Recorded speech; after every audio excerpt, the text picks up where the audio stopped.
త్రిలింగ దేశం అని ఒక దేశం ఉండేది. ఆ దేశానికి రాజు చంద్రసేనుడు. ఆ చంద్రసేనుడికి ఓ కొడుకు ఓ అల్లుడు ఉన్నాడు. రామసేనుడు, హరిసేనుడు. రామసేనుడికి ఒకటే కోరిక, ఎట్లన్నా చేసి చంద్రసేనుడిని నా కృష్ణుడి నుంచి దొబ్బి కింద పడేసి అందులో కూర్చోవాలని. దానికోసం అన్ని రకాల ప్రయత్నాలు చేసిండు. ఇంట్లో అమ్మతో చెప్పించండు, భార్యతో చెప్పించండు, చుట్టాలతో చెప్పించండు, తండ్రికి ఎన్ని చెప్పించినా ఇంక ఇది జరుగుతలేదు. చూసి చూసి చూసి ఇక ఎక్కడ జరుగుతలేదని చెప్పి ఏం చేయాలని ఆలోచన చేస్తుంటే ఆయనకు హరికర వేణుగోపాలరావు గారని పెద్ద మనిషి ఎదురైండు. అయ్యగారు, ఎట్లా మరి నా కోరిక నెరవేర్తలేదు, ఏం చేయాలంటే, ఇట్లా అయితే కుదరదాయా, నువ్వు జర గట్టిగా తపస్సు చెయ్యి, తపస్సు చేస్తే దేవుడు ప్రత్యక్షమవుతాడు, ఇక నువ్వు దేవుని కోరుకుంటే మాత్రం నీ కోరిక నెరవేరేటట్టు ఉంది అని సూచన చేసిండు. సరే మంచిదని ఎత్తుకుతే ఆదిలాబాదులో 1000 ఊడల మర్రి కనిపించింది. ఇది అయితే బాగుంటుంది తపస్సు అని.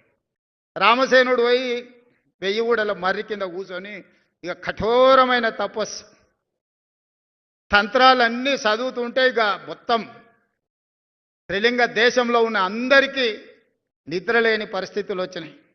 ఈ లోపల హరిసేనుడుకు పొన్నం ప్రభాకర్ లాంటి మిత్రులు చెప్పిన, మీ బావమరిదాడ తపస్సు చేస్తున్నాడు, కుర్చీ పోయేటట్టే ఉంది, మరి నీ సంగతి ఏంది అని.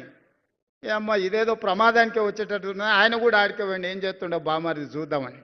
చెట్టు కింద బావమరిది మర్రి చెట్టు కింద కూర్చొని కఠోరమైన తపస్సు చేస్తున్నాడు. బావ జర తెలియకల్లోడు, దేవుడు అనేటోడు పైనుంచే కిందికి వస్తాడు కదా ప్రత్యక్షమైతే అని మర్రి చెట్టు ఎక్కి మర్రి చెట్టు మీద కూర్చొని ఆయన కూడా తపస్సు కూర్చున్నాడు. వస్తా వస్తా ఫస్ట్ నా దగ్గరికి వస్తాడు కదా, మనమే ముందుగాల దేవునితో మాట్లాడదామని. నిజంగానే మర్రి చెట్టు ఎక్కి కూర్చొని ఆయన కూడా ఇక కఠోరమైన తపస్సులు ఆయన భాగస్వామి అయ్యాడు. ఇక దేవుడికి కూడా నిద్ర భంగం కలిగి ఇలా సంగతి ఏందో చూద్దామని రానే వచ్చిండు. వచ్చేటప్పుడే మధ్యలో హరిసేనుడు కల్పించడు. ఏం భక్త, చాలా తపస్సు చేస్తున్నావు, ఏంది నీ కోరిక అని. హరిసేనుడికి అనుమానం వచ్చింది.